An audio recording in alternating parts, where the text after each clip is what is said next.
Assalamualaikum warahmatullahi wabarakatuh. Salam, Om Swastiastu, Namo Buddhaya, salam kebajikan bagi kita semua. Selamat pagi Dewan Juri yang arif dan bijaksana, serta segala sivitas Amerika dan pengamat hukum. Pertama-tama izinkanlah kami untuk berkenalan diri terlebih dahulu. Bersama saya Mesa Belwetrana, selaku bicara pertama dari tim pro yang akan membawa panorama pendapat kita hari ini.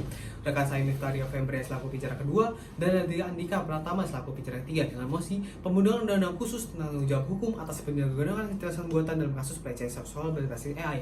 Dewan Juri yang terhormat, dalam mosi kita hari ini memiliki beberapa argumentasi yang akan kami elaborasi, yaitu bagaimana pentingnya pembentukan aturan hukum khusus dan perinci guna mengatur penjagaan teknologi kecerdasan buatan, perkembangan pesat teknologi kecerdasan buatan, khususnya teknik deepfake yang mampu memanipulasi wajah dan suara secara sangat realistis, menimbulkan tantangan besar bagi sistem hukum Indonesia saat ini.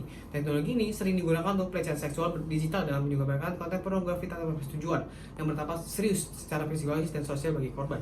Maka dari itu Dewan Juri, kami selaku tim pro mendukung pembentukan undang-undang khusus yang mengatur penyalahgunaan kecerdasan buatan dalam pelecehan seksual berbasis AI.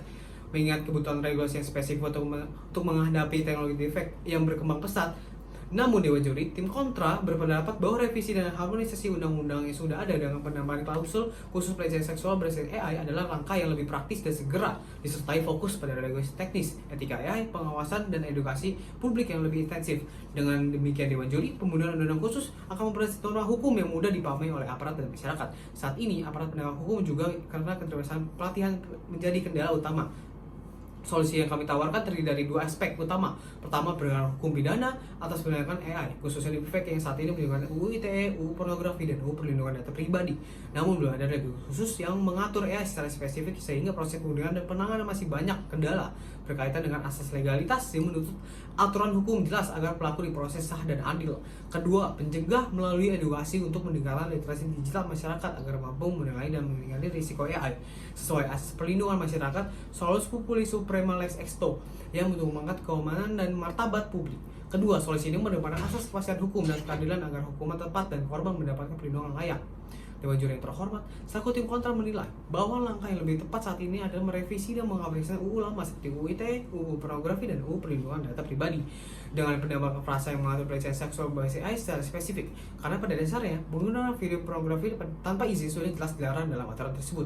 Membuat undang-undang baru tentu memakan waktu lama dan proses kompleks, sehingga regulasi khusus ada lebih efektif dan praktis menjawab pertanyaan ini dengan cepat.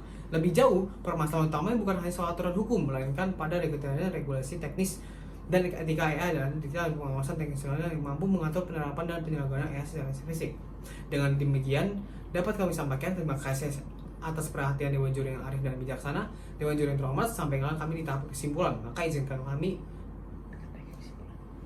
kesimpulan. Dewan Juri yang terhormat, dalam hal ini baik dari tim pro maupun rekan tim kontra sama-sama mempunyai komitmen yang kuat menciptakan penerapan hukum terbaik dalam mengatasi penyalahgunaan kecerdasan buatan, khususnya pada kasus pelecehan seksual berbasis AI. Namun, perbedaan pendapat jelas terlihat ketika tim kontra berpendapat bahwa revisi dan harmonisasi undang-undang yang sudah ada dengan menambah klausul khusus pelecehan seksual berbasis AI merupakan langkah yang lebih praktis dan menimbulkan waktu lebih singkat untuk diimplementasikan. Sebaliknya, kami dari tim pro bergabung bahwa penggunaan undang-undang khusus sangat diperlukan sebagai jawaban atau tantangan teknologi deepfake yang sangat berkembang dan pesat dan memiliki kompleksitas tinggi demi memberikan kapasitas hukum yang jelas serta perlindungan maksimal bagi masyarakat yang luas. Namun, jika kami mencermati sikap tim kontra yang terus mendepankan revisi undang-undang lama sebagai solusi utama, hal tersebut menunjukkan kurangnya pemahaman mendalam terhadap kompleksitas dan karakteristik unik tentang teknologi yang semakin maju. Kekhawatiran berlebihan terhadap penggunaan regulasi baru ternyata tidak sepenuhnya mengakomodasi kebutuhan perlindungan hukum yang spesifik, efektif, dan adaptif terhadap perkembangan teknologi saat ini. Maka dari itu, dengan penuh keyakinan kami mengajak Dewan Juri terhormat untuk secara tegas, lugas, dan mantap mendukung pembentukan undang-undang khusus sebagai fondasi dan utama dalam melindungi masyarakat dan menjamin kepastian hukum yang pandai di era kemajuan teknologi yang semakin pesat dan dinamis. Demikianlah kesimpulan dari kami. Terima kasih atas perhatian dan pertimbangannya. Debat membawa kita dalam lorong-lorong pemikiran yang berbeda, di mana kata bertemu, bersaing, dan merajut benang pemikiran. Semoga setiap ide yang disuarakan dapat menjadi cahaya perubahan. Sekian, wassalamualaikum warahmatullahi wabarakatuh. Salam, Om Santi Santi Om, Namo Buddhaya, salam kebajikan. Terima kasih. Nullum delictum nulla poena sine previa lege pionali. Tiada suatu perbuatan dapat dipidana kecuali atas kekuatan aturan pidana dalam perundang-undangan yang telah ada sebelum perbuatan dilakukan. Menegaskan bahwa tanpa khusus aparat hukum akan kesulitan menjerat pelaku penyalahgunaan AI karena tidak ada dasar hukum eksplisit. Assalamualaikum warahmatullahi wabarakatuh. Dewan juri rekan-rekan tim kontra berpendapat akan lebih bijak apabila maraknya kasus pelecehan seksual berbasis AI diatasi dengan revisi undang-undang lama satu persatu. Padahal Dewan juri hal tersebut justru dapat melanggar asas kepastian hukum karena revisi yang terus-menerus. Membentuk undang-undang khusus, Gustav Radbruch menuntut adanya aturan yang jelas, tegas, dan tidak membingungkan karena revisi berulang menyebabkan ketidakstabilan regulasi dan multitafsir. Maka akan lebih bijak membentuk undang-undang khusus untuk menghindari merugikan masyarakat karena kurang memberikan kepastian hukum yang jelas dan kuat. Oleh karena itu, pembentukan UU khusus dianggap lebih strategis untuk mengatur dengan tegas maraknya kasus pelecehan seksual berbasis AI dan teknologi serupa di masa depan, sehingga menciptakan payung hukum yang kokoh, jelas, dan operasional untuk penegakan hukum dan perlindungan masyarakat. Tanggung jawab hukum terkait penyalahgunaan teknologi dan pelecehan seksual saat ini telah diatur dalam pasal 27 ayat 1 dan pasal 28 UU ITE No 19 tahun 2016 tentang larangan distribusi konten negatif serta penyebaran berita bohong, dan dalam pasal 281 serta 289 KUHP yang mengatur kejahatan terhadap kehormatan dan kesusilaan UU ITE nomor 11 tahun 2008 UU nomor 1 tahun 2024 mengatur terkait tentang informasi dan transaksi elektronik di Indonesia, mencakup berbagai aspek seperti definisi informasi dan transaksi elektronik, kewajiban penyelenggara sistem elektronik, hingga larangan-larangan tertentu. Namun tetap saja terdapat kekosongan hukum karena peraturan tersebut dalam secara spesifik mencakup penyalahgunaan AI dan teknologi deepfake, sehingga aparat penegakan hukum mengalami kesulitan menegakkan sanksi tegas terhadap pelakunya. Belum memuat ketentuan eksplisit mengenai AI berdasarkan asas lex specialis derogat legi generali. Dibutuhkan aturan khusus yang mampu menjawab tantangan baru tersebut.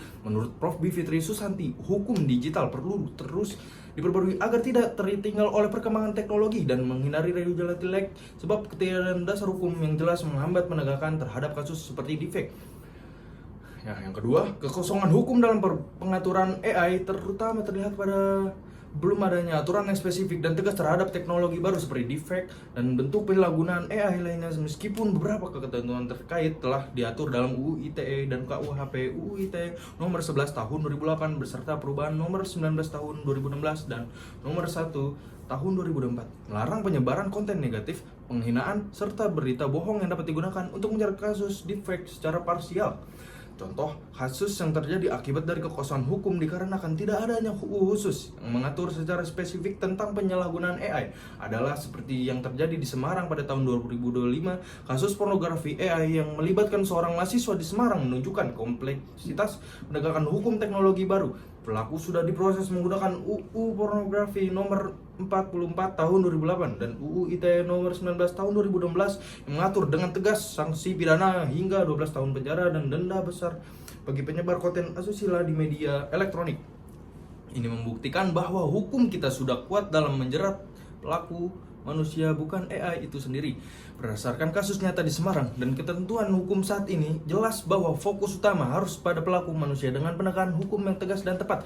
Namun untuk mengimbangi perkembangan teknologi yang begitu dinamis, kami sangat mendukung segera dibentuknya undang-undang khusus penyalahgunaan AI.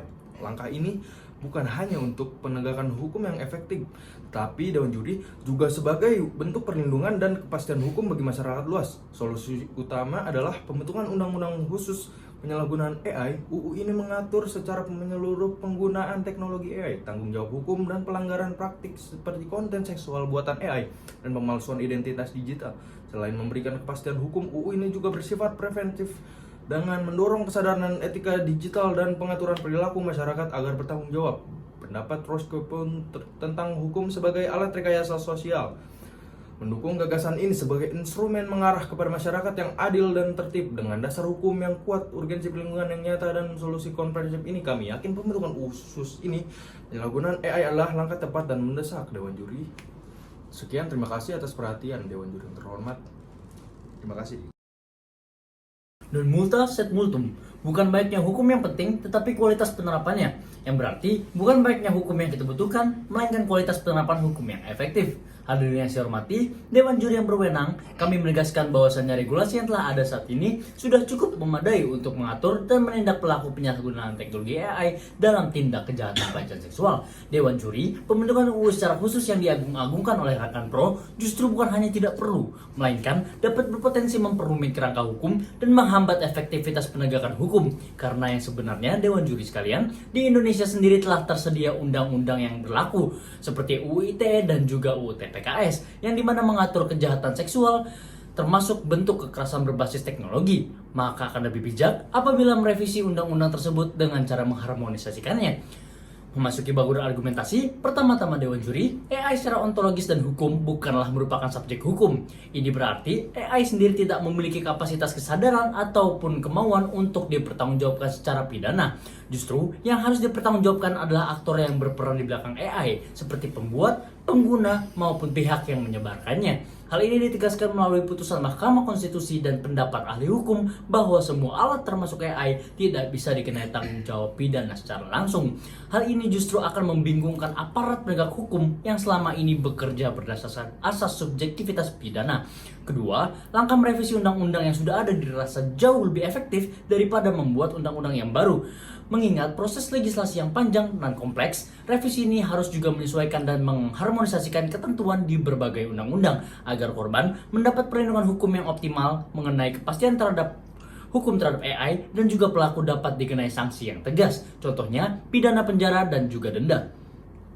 Menurut studi Lex Administratum Jurnal di Fakultas Hukum Unstrat tahun 2025 mengungkap bahwa penegak hukum di Indonesia sering menghadapi kesulitan untuk menyelidiki identitas pelaku penyebaran pornografi. Hal ini dikarenakan keterbatasan sumber daya manusia dan juga pemahaman aparat itu sendiri, bukan karena kurangnya aturan hukum yang baru. Oleh karena itu, Dewan Juri sekalian, solusi realistis dan efektif adalah meningkatkan kapabilitas penegak hukumnya.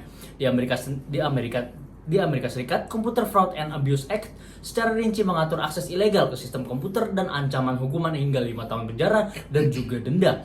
Penegakan hukumnya didukung oleh lembaga seperti FBI dan juga DOJ yang memiliki kemampuan forensik digital secara canggih serta mekanisme hukum efektif seperti plea bargaining. Contoh kasus nyata yang terjadi di Indonesia adalah kasus pornografi AI mahasiswa Semarang tahun 2025, yakni kasus penyebaran konten porno AI melalui deepfake. Dalam penanganannya, Polri sendiri menghadapi tantangan akan keterbatasan kemampuan forensik digital dan investigasi teknologi AI yang kompleks sehingga prosesnya berjalan lambat dan kurang efektif. Contoh kasus di atas merupakan contoh bahwasannya kekurangan personal cyber teknologi forensik yang belum lengkap dari Polri sendiri dan juga koordinasi yang masih lemah menjadi hambatan nyata dalam penegakan hukum kejahatan di Indonesia. Ini mendukung argumen bahwasannya penguatan institusi dan kapasitas SDM menjadi prioritas utama dibandingkan membuat UU baru yang rumit. Dengan bukti-bukti nyata ini, Dewan Juri sekalian, argumentasi bahwa masalah utama terletak pada implementasi dan kapasitas penegak hukumnya, bukan karena ketidakadaan aturan, menjadi sangat kuat dan juga faktual. Solusi yang kami tawarkan adalah langkah preventif melalui pendidikan dan pelatihan bagi masyarakat secara tenaga pendidik untuk meningkatkan literasi yang sangat-sangat paham tentang digital dan kesadaran etika penggunaan AI. Contohnya, program pelatihan literasi AI di SMA Negeri 1 Pinrang dengan metode Project Based Learning berhasil meningkatkan pemahaman siswa mengenai konsep dasar, penerapan, dan penggunaan AI secara bertanggung jawab. Dengan langkah ini, masyarakat diharapkan mampu mengenai potensi penyalahgunaan AI dan juga menjaga penggunaannya sesuai dengan nilai kemanusiaan itu sendiri.